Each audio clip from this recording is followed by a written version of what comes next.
This is Madison McMurray with the Gateway Pundit, and today I'm going to be joined by Dr. Gary Wolfram.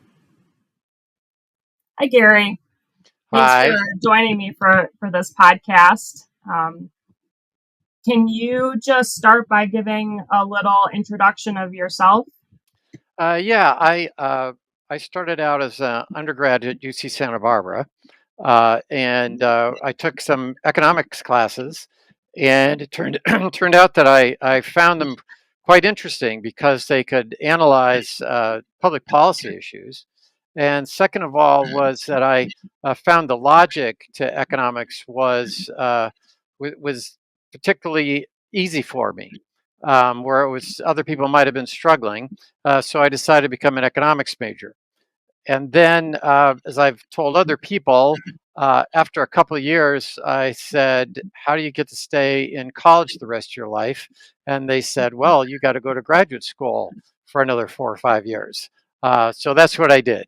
And so I ended up going to University of California at Berkeley, which was one of the top. It still is one of the top economics programs in the country, and it was in-state tuition, and they gave me a teaching assistant position. So it was an easy decision to make, and I've always enjoyed teaching. As a matter of fact, as a grad student, I was mainly a teaching assistant rather than a research assistant, just because I enjoyed being in front of the classroom and explaining things to people. And it turned out that at Berkeley, three of my professors ended up winning the Nobel Prize in economics. Oh, wow. Gerard Debreu, and then Dan McFadden, and George Akerlof.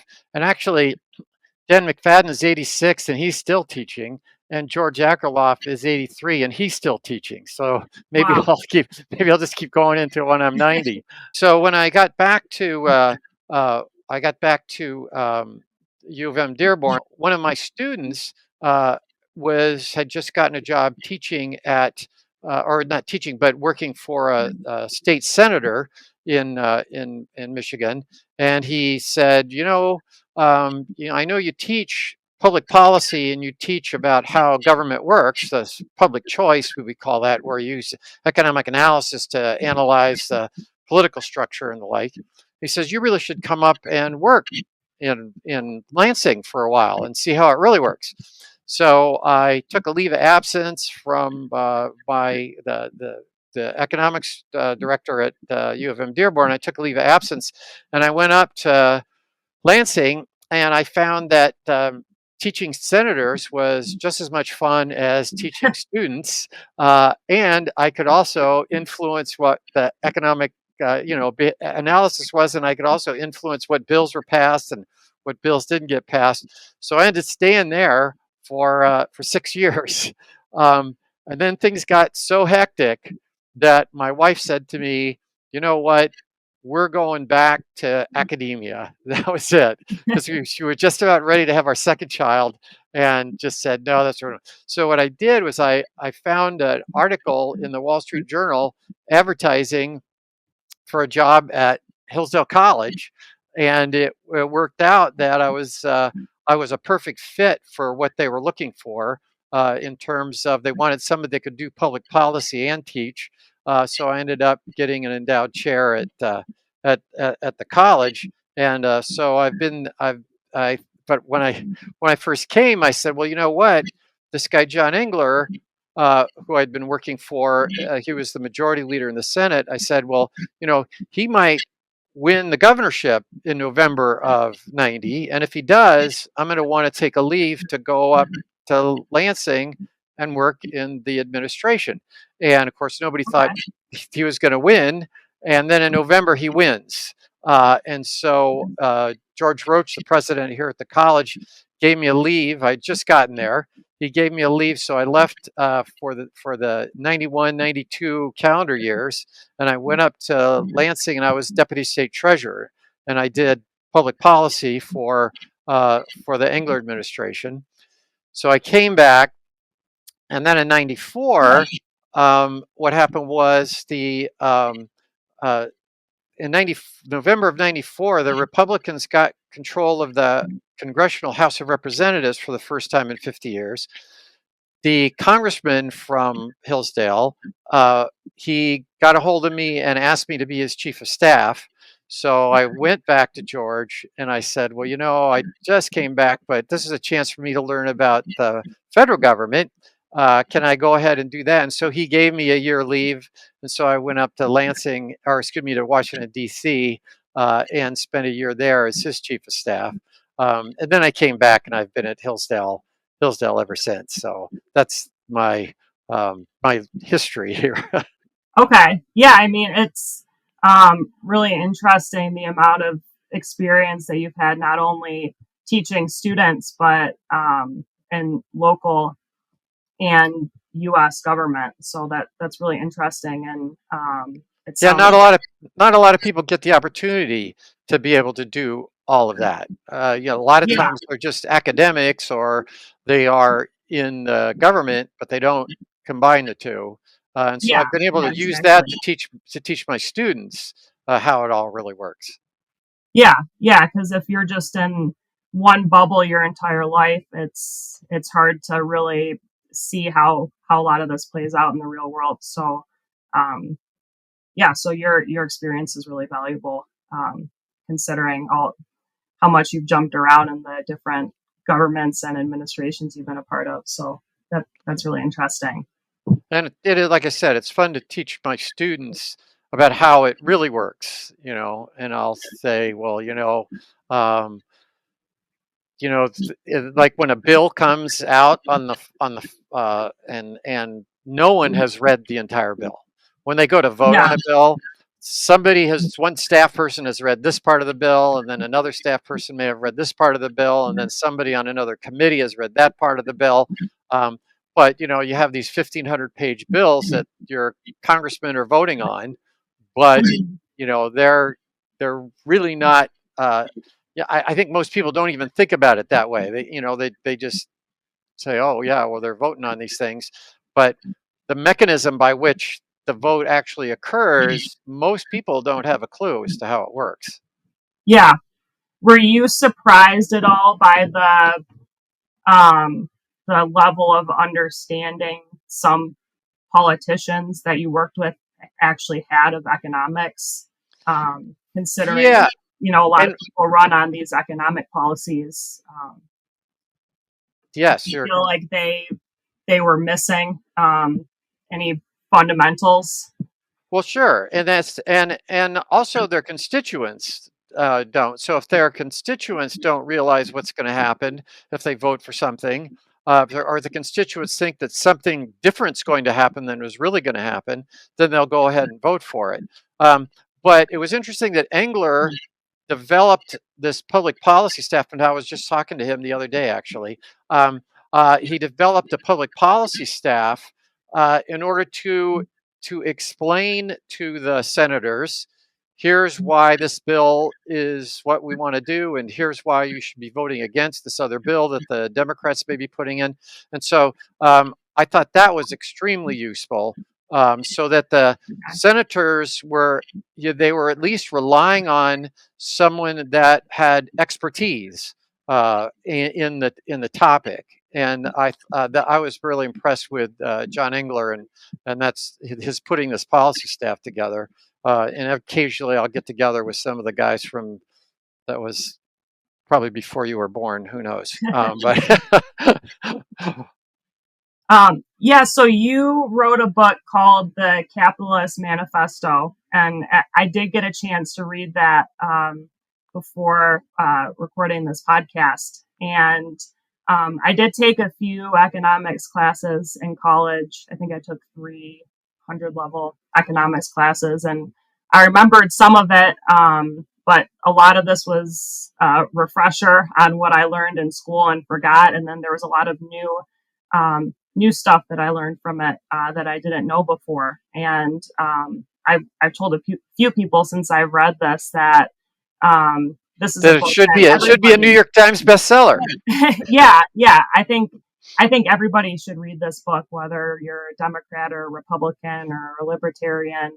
I think it provides some some really valuable information on how economics works, specifically in our country, and just Well, base level understanding and knowledge that I think everyone should have.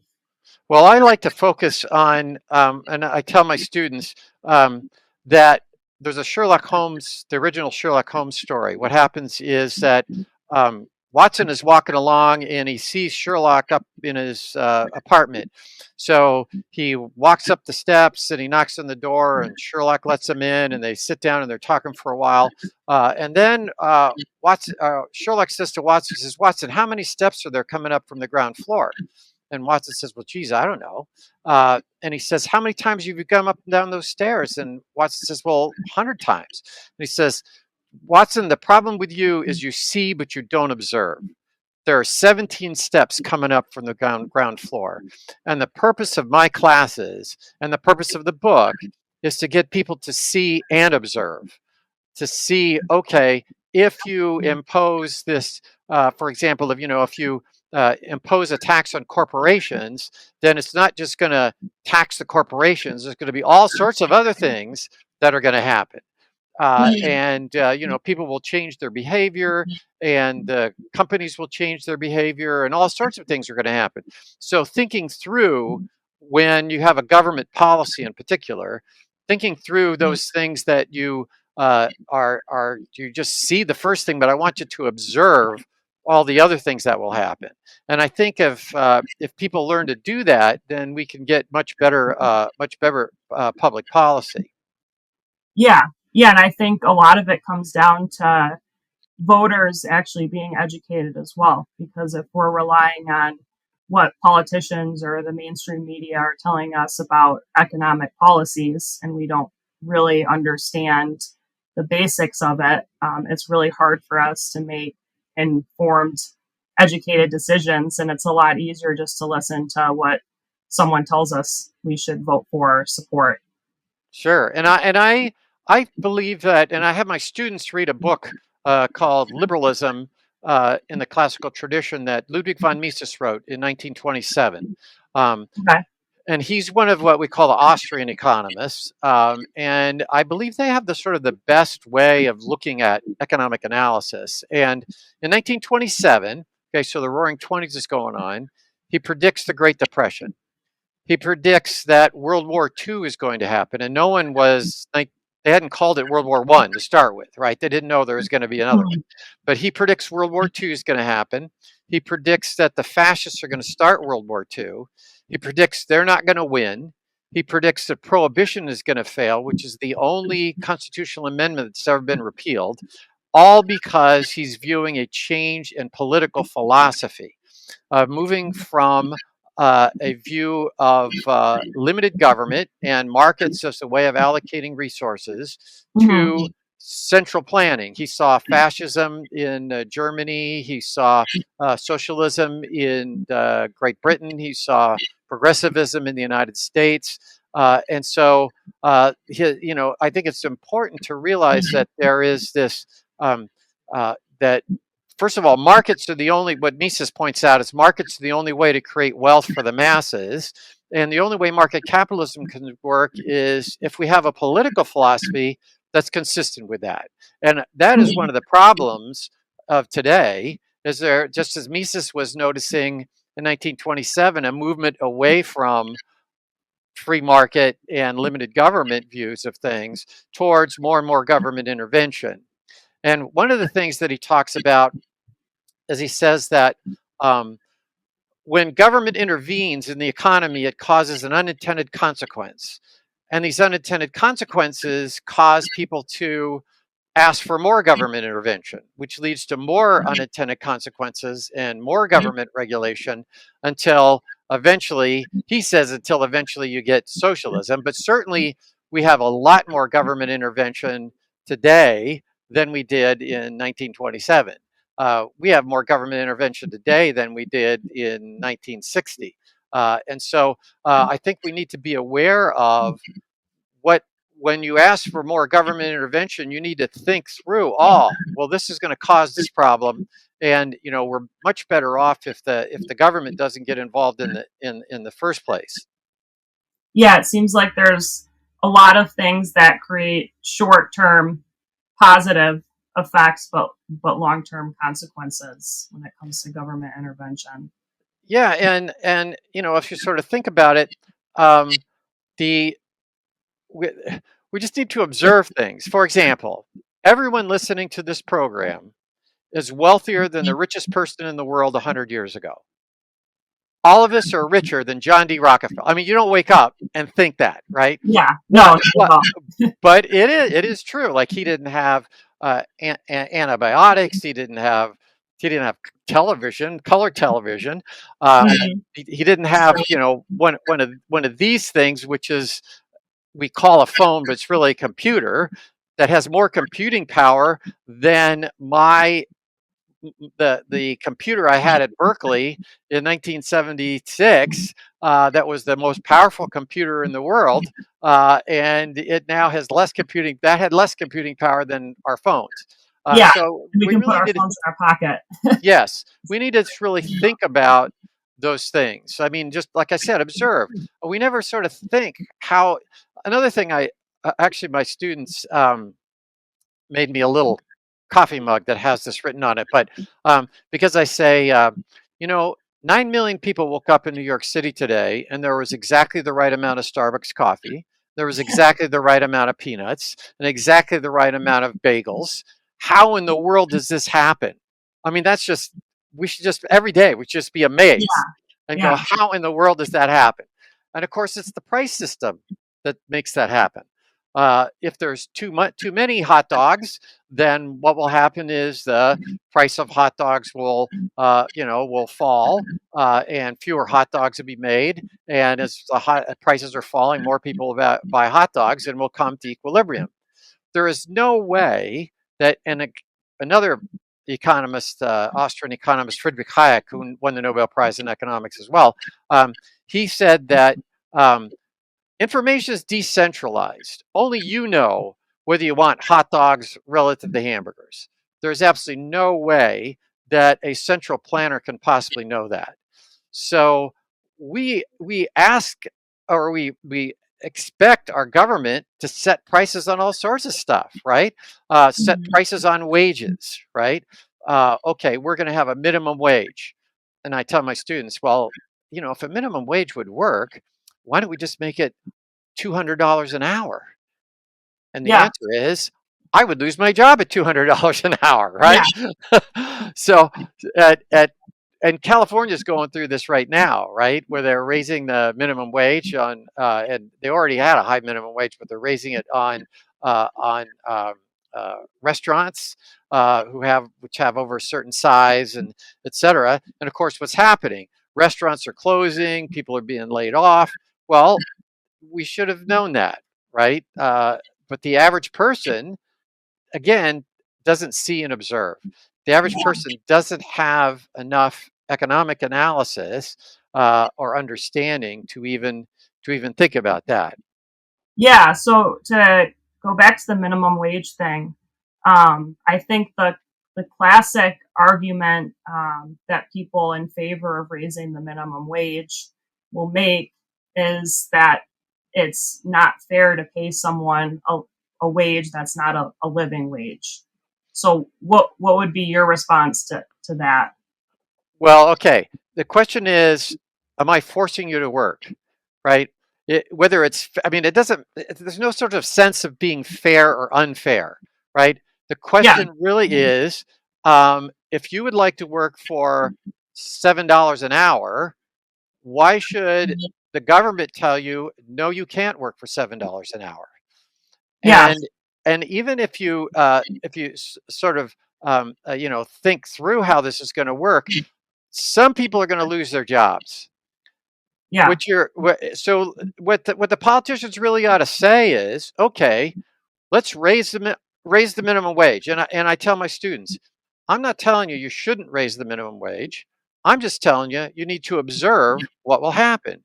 And if you want to say, oh yeah, if we raise the minimum wage, this many people will get more than they would have had before, but some people are going to lose their jobs. But I think that the gains to the people that are going to keep their job are greater than the losses to the people that are going to lose their jobs. Now, can you really do that? I mean, that's just your preference, right? If you're just saying, okay, I'm going to raise the minimum wage, that you're just making that preference. But the reality is that more and more people are going to lose their jobs because as the wage is being driven up, you're going to do what economists call, you're going to substitute capital for labor. That is, you're going to substitute machinery or other people's labor, including I'm old enough that when I was younger, you'd drive into a gas station and some 16-year-old or 17-year-old would come out and they would wash your windshield and they would pump your gas and they would check the oil, and that was their first job, right? that Yeah. that that was their entry level job, and they got experience and they were able to get some experience and then move their way up. Today what happens? I get out of the car, I have to pump my own gas, right? Mhm. No one checks the oil, right? And so they're just substituting my labor for the capital. And when you go into a restaurant now, there'll be a little kiosk, right? And you're supposed to Yeah. punch in what you're supposed to do instead of someone taking your order. So what's happening is those people are losing their jobs. Well, whose people? How do you get that entry level position, and how do you get the job experience?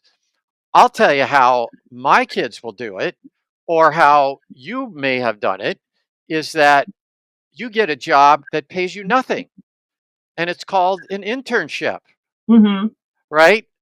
That's how you get around the minimum wage and your ability to get that first entry level experience so that you can gain work experience and therefore move up. But that single mom with 3 kids in the city of Detroit, her kids aren't getting an internship. So that we don't sort of think about how that how that minimum wage costs people's entry into the labor force, makes it much harder for them to get jobs, and so we circumvent that through, if you're wealthier, you, like I said, you can get an internship and that sort of thing.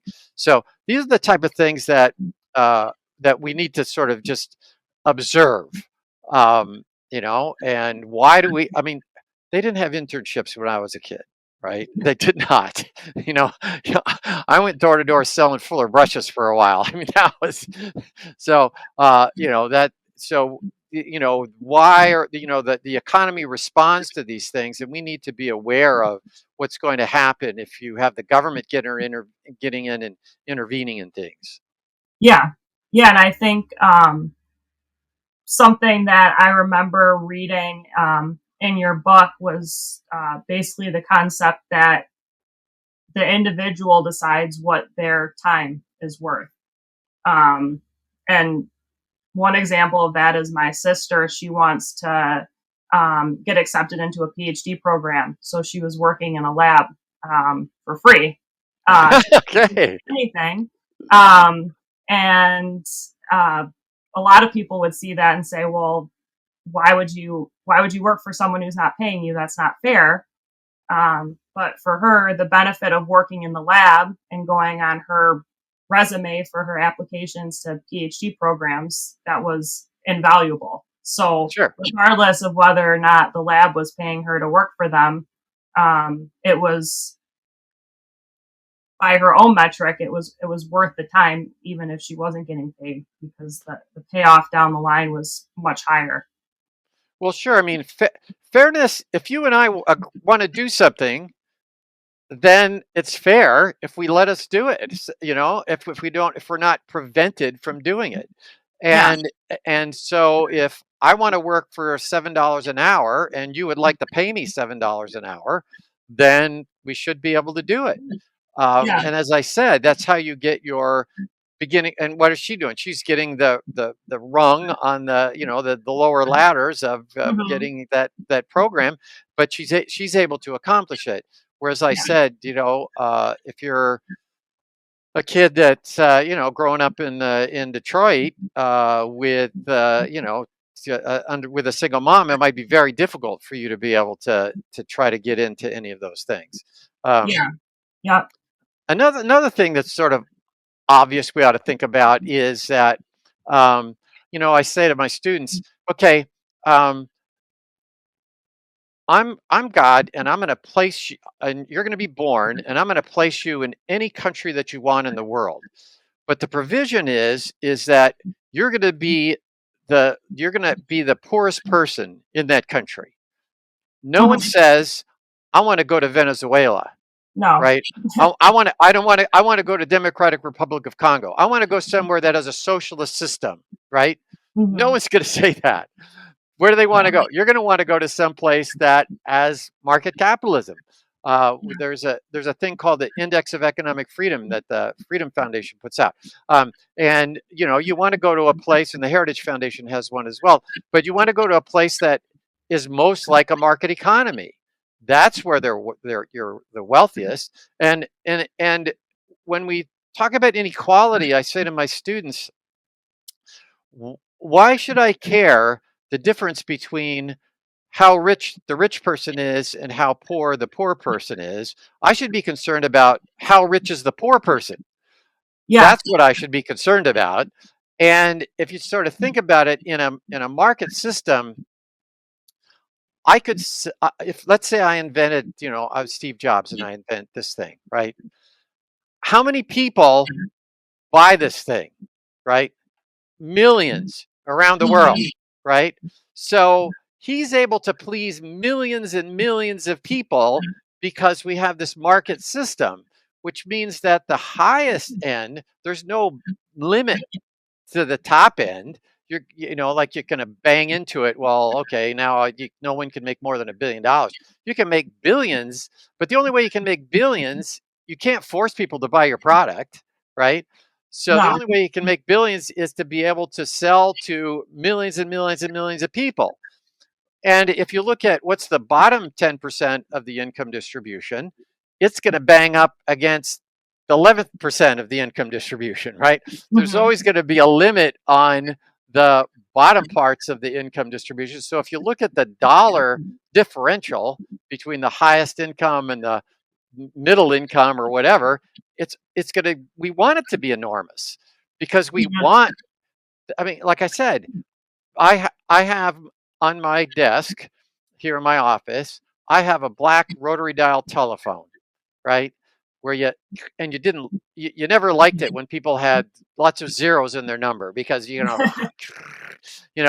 and so I have my students come in, you know, and I tell them, you know what, you couldn't lose your phone when I was your age. It was stuck on the wall back at the house. Okay, so we need to realize how wealthy, as I said before, how wealthy we are, and not be concerned about how rich are the rich. We want the richest person to be extremely rich in a market system, because I can't get rich by just taking stuff from you. In a market, Yeah. now if we don't have a market system, if we have where the government comes in and the government intervenes a lot, then the government can make people rich. And my preference is not to let that happen. My preference is for the individuals to be able to make themselves rich. Yeah. Yeah. That's a very good point. So getting into a little bit of current our current economic situation. Obviously, the economy hasn't been great under Biden. I think a lot of people are noticing it just in their grocery bills, gas prices, things like that, that they actually can see in front of them and they can actually understand. Um, do you have any insight on maybe something a little bit more in depth on what's going on besides just prices are going up and we don't know why and we know it's Right, we right, think it's right, Biden's fault. right, right. Interested to hear your thoughts on why things actually seem so bad the past few years. Well, I mean, what is it? Inflation happens when you have the amount of money growing faster than the amount of technical definition stuff, right? But if stuff is growing faster, the amount of output, things, goods and services are growing faster than the money supply, then prices will be falling in general, right? Then there will be negative inflation. If the money supply is growing, then one which happened. But one of the reasons that we've got inflation is because the government has been so involved in the economy that output has not been growing as fast as it should have been. So, for example, Biden has had massive government spending, and this massive government spending has resulted in um, the these massive deficits, and this massive deficits are coming about, uh, causing the Federal Reserve to be out there buying the bonds that are out there, and that turns out to increase the money supply. I mean, it's sort of a little bit technical on how this thing works, but the bottom line is that just to give you an example, the first $1 trillion expenditure, federal expenditure, the first $1 trillion expenditure outlays doesn't happen until 1987. Okay. The 1987, the first time we ever, so from the history of the beginning of the country till 1987, now we hit $1 trillion. I was just looking at the Biden 2025 budget recommendation is $7.3 trillion in spending, Wow. with a deficit of $1.78 trillion. So the 2025 budget deficit is going to be nearly twice the spending that we had up until 1987. And so, the another thing is that what's called the debt held by the public, which is the debt that is the federal treasury bonds that are sitting out there. The treasury bonds is now about 100% of gross domestic product, which is basically the size of the economy. So that the amount that is owed by the United States Treasury, that is about the total amount of gross domestic product. And that is just a massive increase in what GDP was. And if we again, what one of the things that happens is that if the government says, yeah, we can go out and we can provide these services, but we don't have to pay for them, right? Because we're going to run deficits. It alters people's view of how much government services actually cost. And so they will tend to demand more government services. There was a book by James Buchanan, who won the Nobel Prize in Economics, and Dick Wagner, who's at George Mason University, called Democracy in Deficit, The Legacy of Lord Keynes. And they wrote in 1977. But that was one of the things that they talked about, was that when the government just goes out and spends without raising taxes, what it does is it changes people's preferences about what the size of government should be.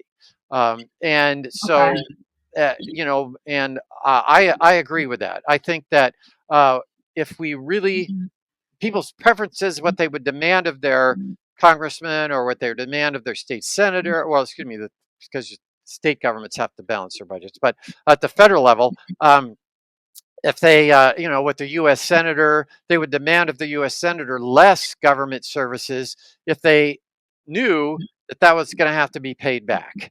Actually, it'd be interesting to what Buchanan and Wagner talk about is possibly having a constitutional amendment which would require a balanced budget, that you could have in case of emergencies like a war or something, that you could run a deficit, but then you'd have to pay it back, so that you basically would have to have a balanced budget. So if that was implemented, would that mean that if the government wanted to spend money on some new government program or subsidies or something along those lines, they would have to increase taxes in order to pay for that. That's right. They would have to tell you, they would have to say, oh, here's my new program. We ought to have electric vehicles. And we ought to give everybody $7,500 if they buy an electric vehicle. But of course, we're going to have to tax you in order to do that. So it'll cost you this much. Right. You'd be, if they had if they say that to their constituents when they're running for office. Oh yeah, this is this is what I want to do. We ought to have these electric vehicles. Everybody who buys one should get $7,500, and I'm going to have to raise your taxes in order to make that happen. You'd be less excited about having that program. Yeah, I think people would be a little less enthusiastic to transition to electric vehicles. And so, or really anything that they support or vote for that's going to cost us money. Yeah, and again, it's going back to this matter of seeing and observing. We're not observing that eventually what's got to happen is there's got to be inflation that's going to happen. If what happens is if we have if what happens is the government has to run a deficit. Sort of a little bit complicated, but what happens is if the government's running a deficit, what it has to do is go out and sells bonds. When it sells bonds, it turns out that tends to drive up interest rates. People don't like interest rates going up. They go, wow, it's going to cost more from to buy a house or buy a car or that kind of stuff. So in order to keep the interest rates from going up, the Federal Reserve goes out and buys the bonds. And when it buys those bonds, that keeps the interest rate from going up because now they're the ones that are out buying the bonds. But when that happens, then it turns out that the reserves of banks start to go up. And when the reserves of banks start to go up, they start to loan out money, and that turns out to have an increase in the money supply. And so you end up with inflation. And so another goofy thing that we did was in 2008, the Federal Reserve began paying banks to keep reserves with the Federal Reserve.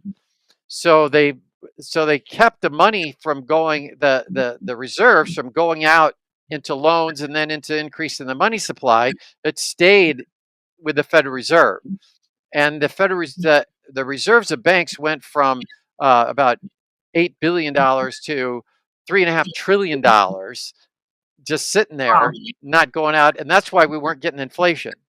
Well, recently what happened was we started to have that money move out into the money supply. And that's when we started to get the inflation. Okay. I think that what really the public policy ought to be is that the government, people should just be clear that there's no such thing as a free lunch, right? Yeah. And that if your government's going to run deficits of $2 trillion, that's going to cause all sorts of unintended consequences that you haven't been thinking about. Another thing that Biden has done is that he's reduced the amount of drilling and all this idea of having electric vehicles and that sort of thing. Like we're not supposed to have gasoline powered vehicles by a certain time. That is very expensive. That's going to drive up the cost of automobiles, and it makes it so that we don't have as much oil. We're not producing as much oil as we would, which again allows for the Russians to produce the oil and allows for them to gain revenue. And the Center to Unleash Prosperity has put out a study on this about how this is basically help the Russians. But also, what we haven't talked about yet is that the Trump administration, when Trump was there, he cut the corporate income tax, and interestingly enough, cut the corporate income tax rate from the highest in the world to about the middle in the world. It's not like we cut the corporate income tax to, a third of what everybody else is doing. We just cut it to about the middle. And when that happened, corporate tax revenues have exploded. The well, first of all, the economy did well, right? The economy was growing, and the corporate income tax revenues increased. In fact, I had a look at that. Let me see here. The corporate income tax rate or revenues went. Oh, now I can't find it. Hold on.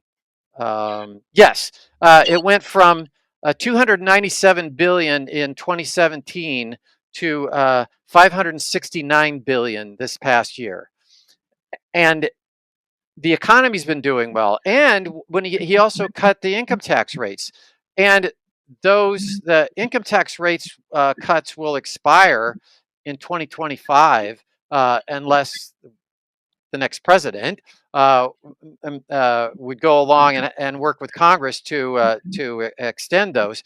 But by cutting the individual income tax rates, it went from the $1.4 trillion in 2016 to $2.2 trillion by 2021. So that was increased tax revenue from corporations. That was on the personal income tax side. So Trump cut the corporate income tax and he cut the personal income tax.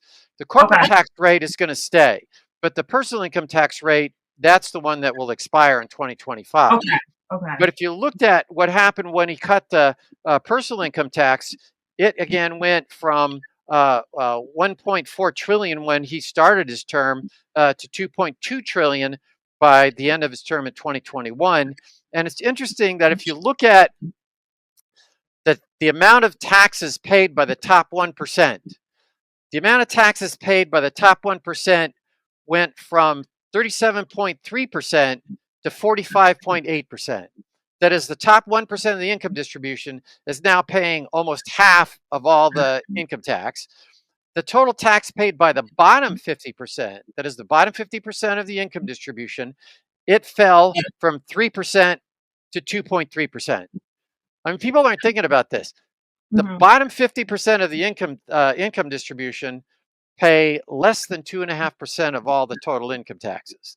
The top 1% pay almost half of the income taxes. Now, when people are talking about we should tax the rich, we're already taxing the rich, right? The middle class are paying almost no income taxes relative to the total income tax paid, and the top 1% are paying, like I said, almost 45% of the total tax burden. So we're all taxing that, and of course, Biden wants to increase the corporate income tax, and he wants to increase the personal income tax.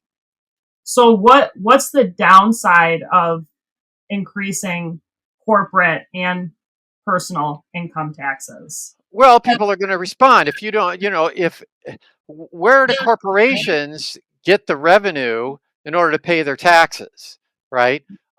You're going to reduce the amount of economic activity.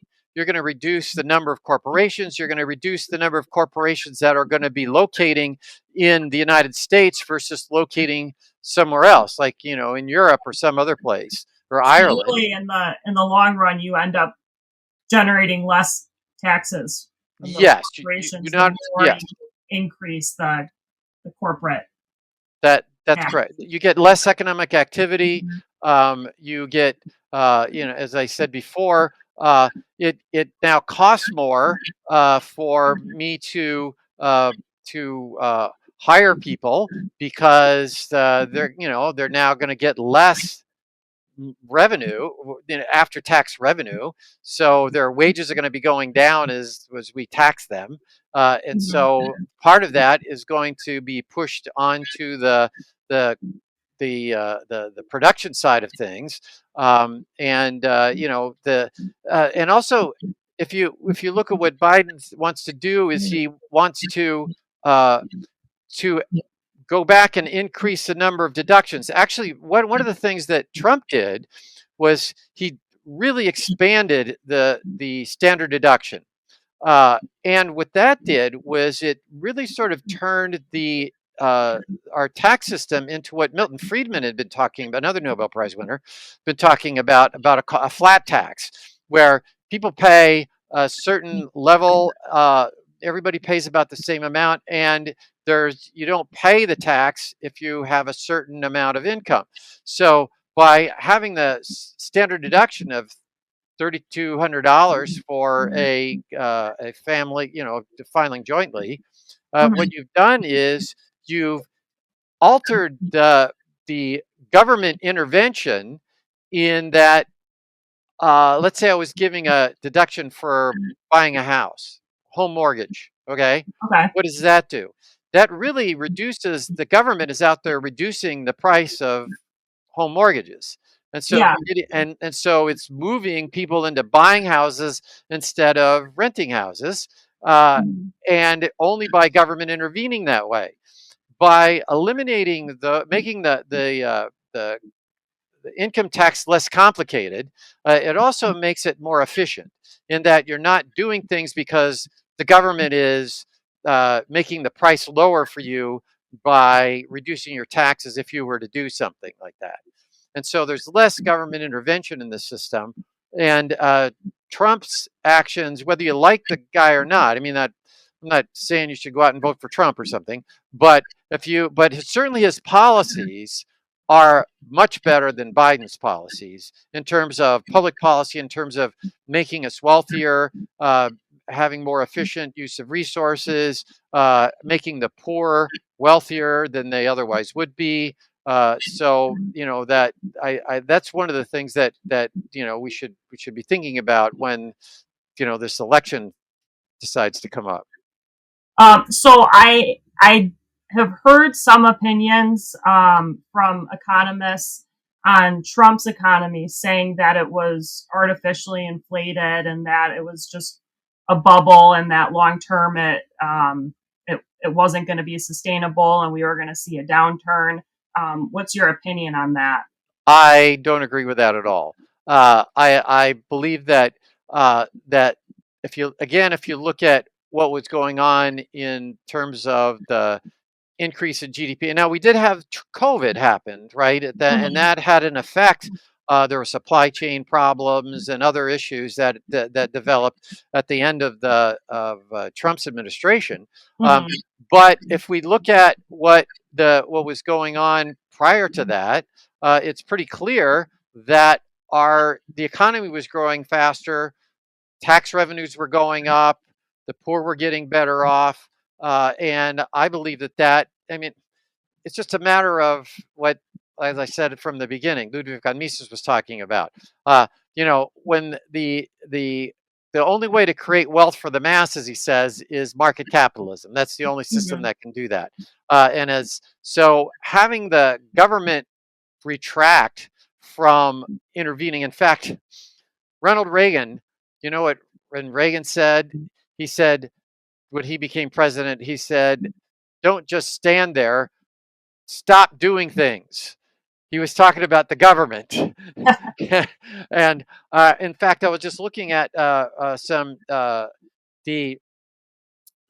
Tax Foundation has just done a study, and they estimate that Biden's policy that he's been talking about in terms of when he's running for election here, they took Biden's policy will increase taxes by $4.4 trillion over the 10-year period, 2024 to 2034.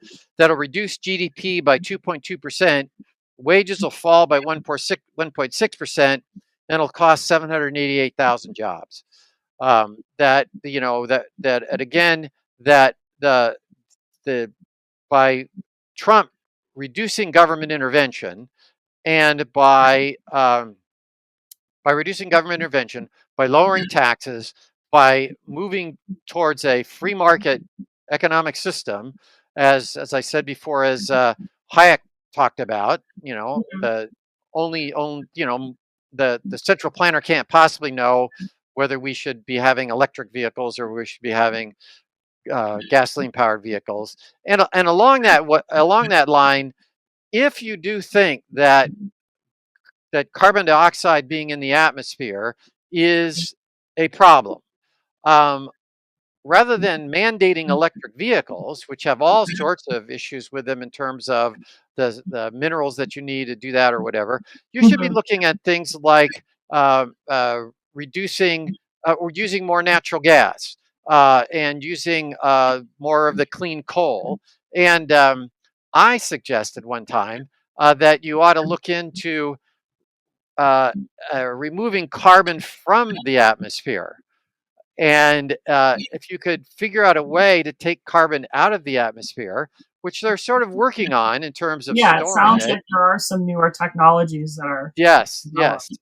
And if you could figure out a way to actually make something out of the carbon dioxide, Yeah, then you might end up with a problem that people are taking all the carbon out of the atmosphere and we can't breathe. yeah, but yeah. but my but That'd be my an point is interesting turn of events. my point is that there's lots of ways to address this issue, and Mhm. mandating electric vehicles with all these other unintended consequences that will happen. Where are you going to get the uh, power to generate all the charging stations that you're going to need everywhere?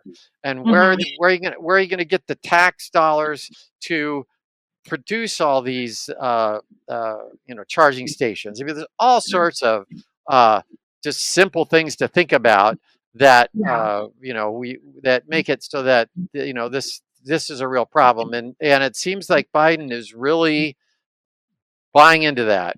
I mean, it seems like this is something that's very important to him. yeah. And just from my basic understanding of supply and demand, it seems like there's no way you could sustainably produce more electric vehicles than people who are actually demanding these electric vehicles. Um, Right. I think it's like 9% of new vehicle sales are electric vehicles, and that's with the $7,500 credit. yeah, yeah, and I'm already hearing about issues with dealerships not being able to sell inventory, um, and even the prices being lowered of electric vehicles. So, anybody who buys a new car, um, you take out a loan for the new car based on the Right. value of the car. So to think about someone who just purchased a new vehicle and then to find out a month later the sticker price of that new vehicle has now been reduced by $5,000-$10,000. What that does to the people who've taken out loans to buy these new electric vehicles if they have to start decreasing the prices. So That's um, very good. To see, you are seeing and observing. so what do you think the long term consequences of something um, so drastic like this? Because really, from what I've seen, this um, just with a basic understanding of economics, this seems like a egregious violation of supply and demand. What are the consequences of something like this? Well, there'll be a number of consequences. I mean, you're exactly right that you're the issue of how do you get the ability to create all these charging stations, and what do you do about people charging their vehicle at home? um, how does that happen? How are you going to satisfy the demand for electricity when you have all sorts of people at night trying to plug their electric vehicle in order to charge it? um, Mhm. and there's and as we've noted that these are the minerals that you need to create the batteries for these electric vehicles are rare earth minerals, and it's very expensive to mine those things. And the Chinese have a large amount of rare earth minerals, and so we may become reliant on the Chinese. And then when people are required to buy these electric vehicles, then that will cause all sorts of problems, and that there will be less producers of these things than there are producers of being able to produce gasoline, for example. Mm-hmm. So I think it will be bad for the environment. It will be bad for the economy.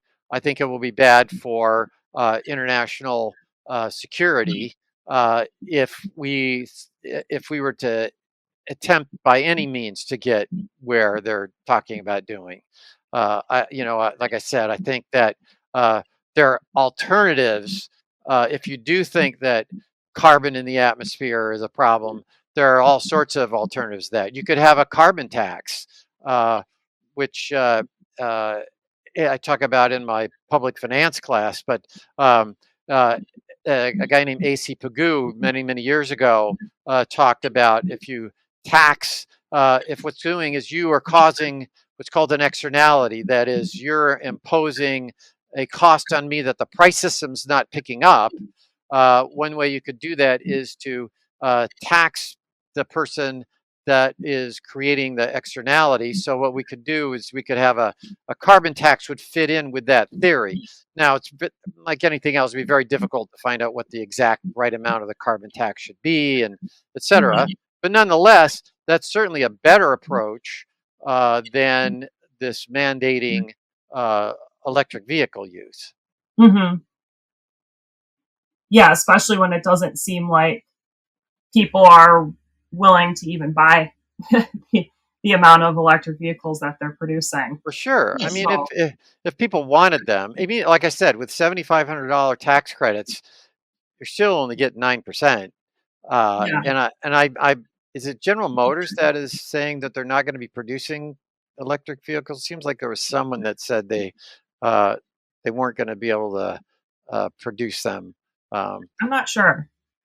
But yeah, it's going to get expensive to make the things. And again, whether they could get the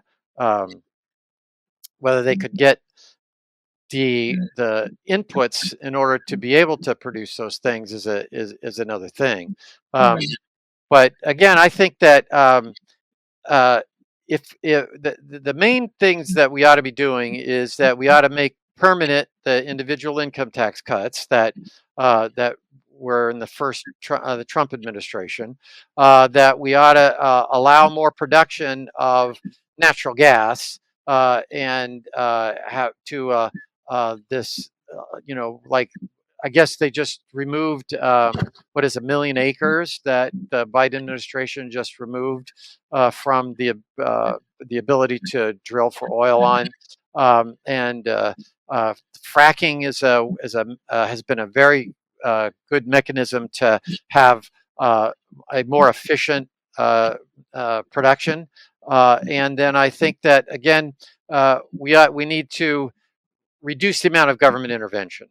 And again, Steve Forbes, actually, you might have heard of Steve Forbes, but he just looked at a recent study that the increase in regulation in the last few months, he said, will cost. A study by the Federal Regulation study said it would cost $1.9 trillion annually.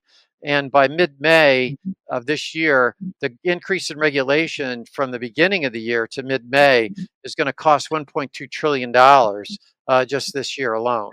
So it's not just the taxes, but the government regulation that's costing us a reduction in economic growth. And as I said before, if we can get the economy to grow faster than the money supply, then you'll get a reduction in inflation.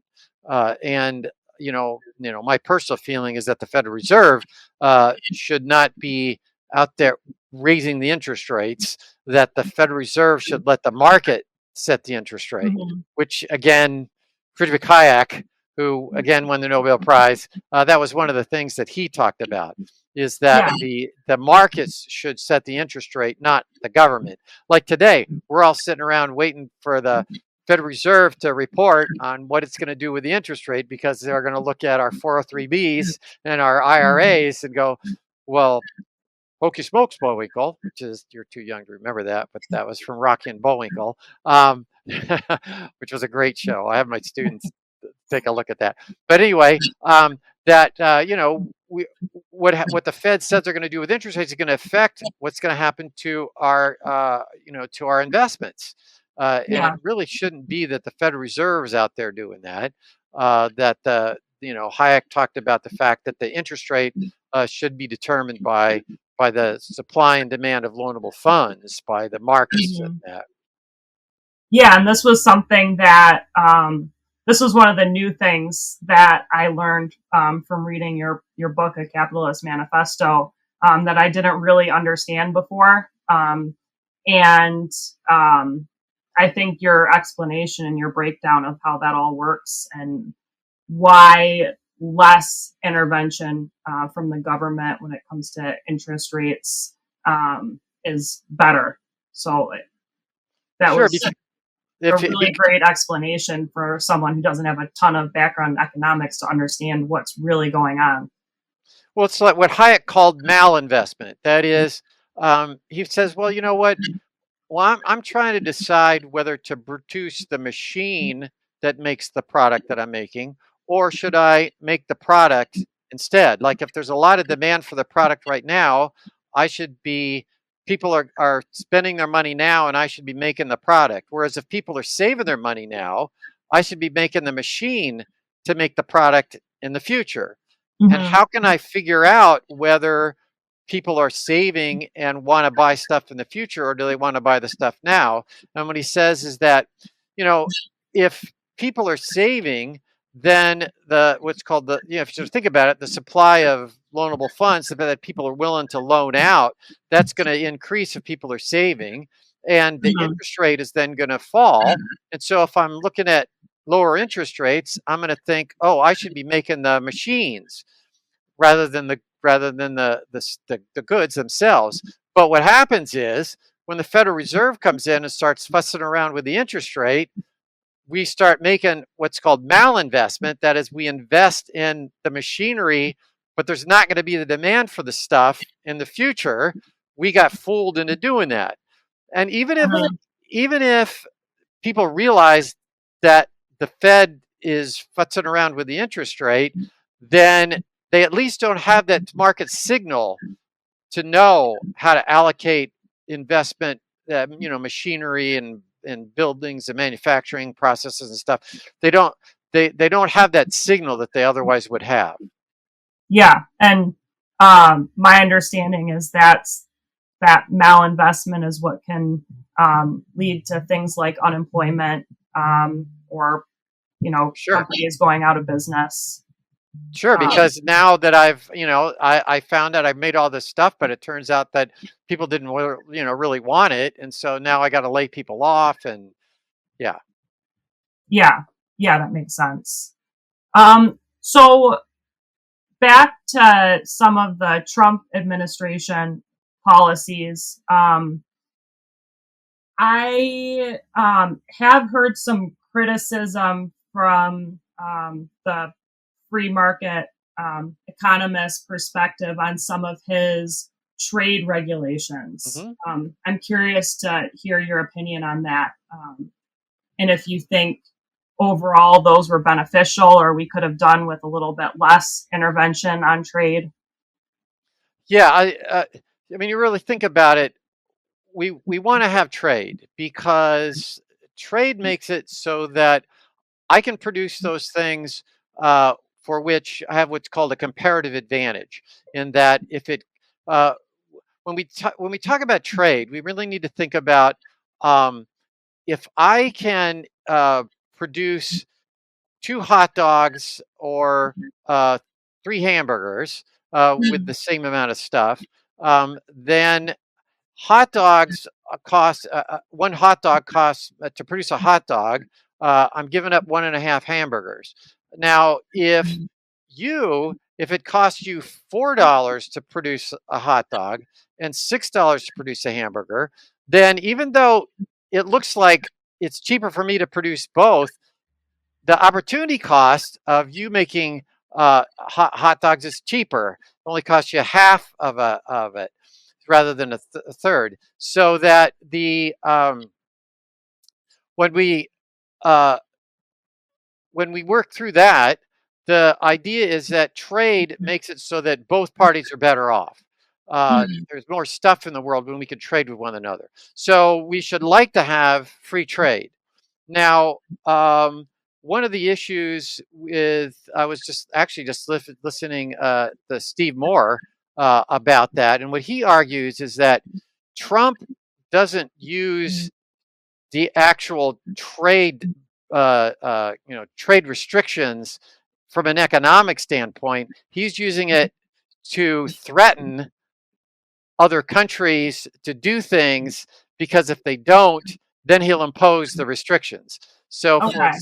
so what Steve Moore was arguing was that that Trump said, "I'll impose these restrictions unless the NATO countries devote the percentage of their GDP into defense spending that they were saying they were going to do, but they weren't doing it." And so Okay. so Steve Moore was really arguing that Trump is somewhat of a free trade person, but he uses the threat of the threat of trade restrictions as a mechanism to induce countries to do things that they were expected to do. Yeah. Yeah, it's Um, leverage. so and even Steve Moore said on the program, I'm a free trade guy, he was an advisor to Trump, and still is, and so that was his argument, is that that Trump is more of a free trade person, but tends to use that as a threat to do things. I'm not exactly sure what's happening with China. I mean, part of the issue with China would be a security issue. Like, if we become, let's say we trade with China, and they specialize in producing some chip that we need for our computers, and then they decide to declare war on us, then we would be at a disadvantage from a security Yeah. standpoint. And so that's more of a political judgment Yeah. than an economist judgment. Uh, Again, what I would say is that you have to realize that there's a cost to doing that. If you're going to restrict trade with China, there's going to be a cost to doing that. You may decide that from a political perspective, you may decide that or from a defense perspective or whatever, that cost is worth bearing. But that's not something that I'm an expert on in terms of knowing whether that is a good idea or a bad idea. But just rather that if you've decided to do it, that you have to realize that you're going to have less stuff in the world if you don't have trade. Yeah. Yeah, that makes sense. Um, so as far as Trump's ability to bring a lot of manufacturing and jobs back to the US, besides you talked about tax cuts, do you believe that was the main reason why he was able to do that? Or do you think it was due to some other economic policies? And what's the benefit of bringing manufacturing back into the U.S. for the economy? Well, it's it's sort of interesting to think about that. It's really the service economy that's the large part of the economy, um, because the ability to use machinery in manufacturing, as you invent a machine to produce something, now you don't need as much labor to produce that product. And we would like to have innovation. I guess we sort of thought about it. What if I invented a machine that you only needed one person to operate it, and it made vehicle tires, and it could just Yeah. crank out vehicle tires with only needing one person to just run the machine. That would be an improvement. It's more difficult from the service sector to do that. As I said before, when you go to Wendy's and you have to press the little kiosk thing. That's sort of an attempt to do that. Um, Mhm. but I think that the manufacturing employment in and of itself, just to have manufacturing employment, is not something that we want. If what we do is we make it so that taxes are lower, and so we're going to produce more things in the United States, uh, then that will result in higher manufacturing employment, and that would be a positive.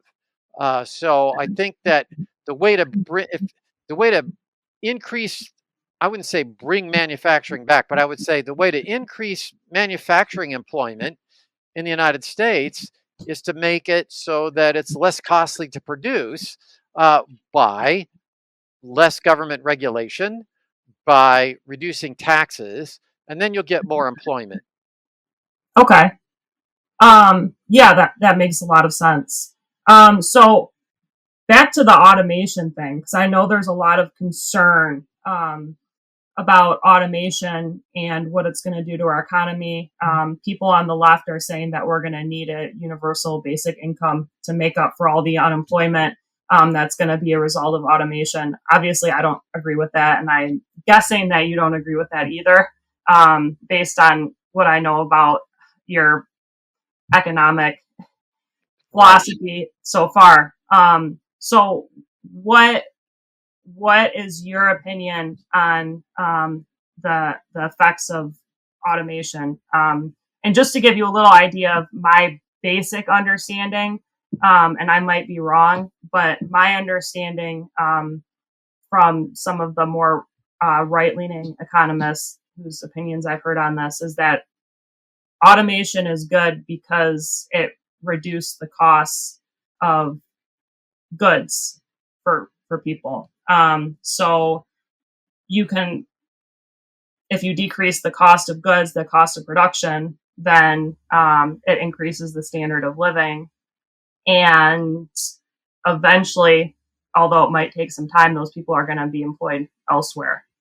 So that's my very basic understanding. And I'm curious if you might be able to elaborate on that or correct me if I'm wrong about any of No, that. you're exactly right.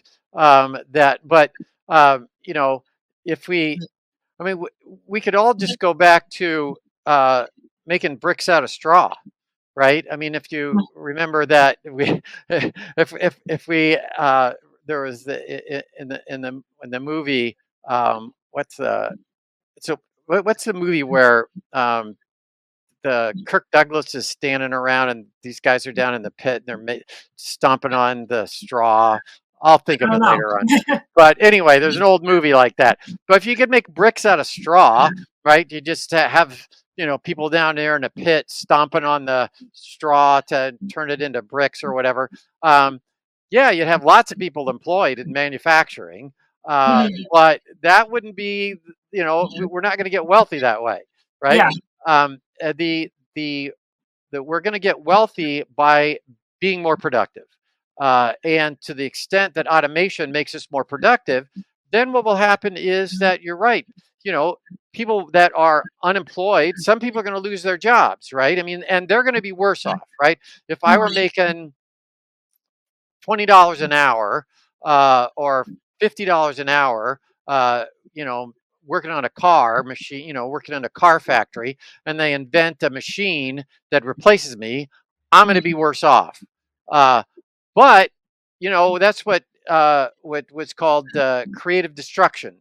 That is that markets are dynamic.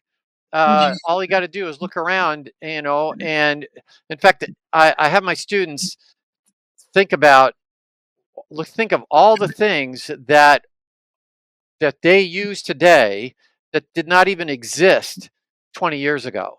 Mm-hmm. And you'd be amazed at how many things you just sort of think about, flat screen TV and all this stuff. And so there's going to be some people are going to lose their jobs that were making whatever the thing is that is now produced in a much more efficient fashion. Mm-hmm. And so some people are going to now have to find a job where they're going to have, they're not going to get paid as much. But to the extent that we can be innovative in producing things, then all sorts of things will become less expensive to us. And there is always a cost in the sense, like I said, some people are going to lose their jobs and they're going to have to go find some other thing to produce. Now, it may be that I think of, okay, how can I make it so that I can employ these people in a certain way, and so I've got this group of people that are becoming unemployed. Is there a mechanism that I can use, or a training tool that I can use to make them more productive, and actually they end up over time being wealthier or having a higher wage than they otherwise would have? So there's in a market, there's always an incentive to be innovative. I mean, to sort of think about it in a sense, you have this group of people that if they all got laid off, now I have this group of people that if I could figure out a way to use their services in a different way, then maybe I'll end up with having everybody being wealthier. Mm-hmm. The markets always have this incentive to be innovative, and have you ever bought anything on Amazon? Yes. Okay, all right. Unfortunately, probably. And was it a book? Yes, okay. Okay. I got your book off Amazon. But that's the way it started, right? Yeah. Amazon started as a book, buying stuff on books online. In fact, I was talking to my wife about Sears, which no longer exists, right? Went bankrupt. Mm-hmm. But when I was a kid, Sears had a catalog where you could look through the catalog and you could order from the catalog and have it shipped to you, which looks a lot like Amazon. Yeah. But Amazon, they were much more innovative, and probably millions of people around the world benefit from Amazon. But that means there's fewer people when you go to the mall. There's fewer people being employed in the mall, right? Yeah. But you don't think about that. You don't go, oh my gosh, look at all the people that lost their jobs that were working at the Macy's at the mall. And now they're not there because there's much fewer of them because people are buying their stuff from Amazon. Yeah, but then you drive by one of these massive Amazon fulfillment centers that's basically the size of a city, and you see all the trucks in the parking lot filing in and out with people who are driving them, and I'm sure there's a ton of people working inside the facility just sorting through packages and the warehouse. So I guess that's a good example about how people will be employed no matter what, as long as there's innovation. Yeah. And the way that markets work is there's always an incentive for me to figure out a way to make use of your labor services. Mm-hmm. There's always an incentive for me to figure out a new product for you to have, or a new service that didn't exist. There's this incentive, what I talk about is profit. Economic profit in the book. Profit serves as that incentive.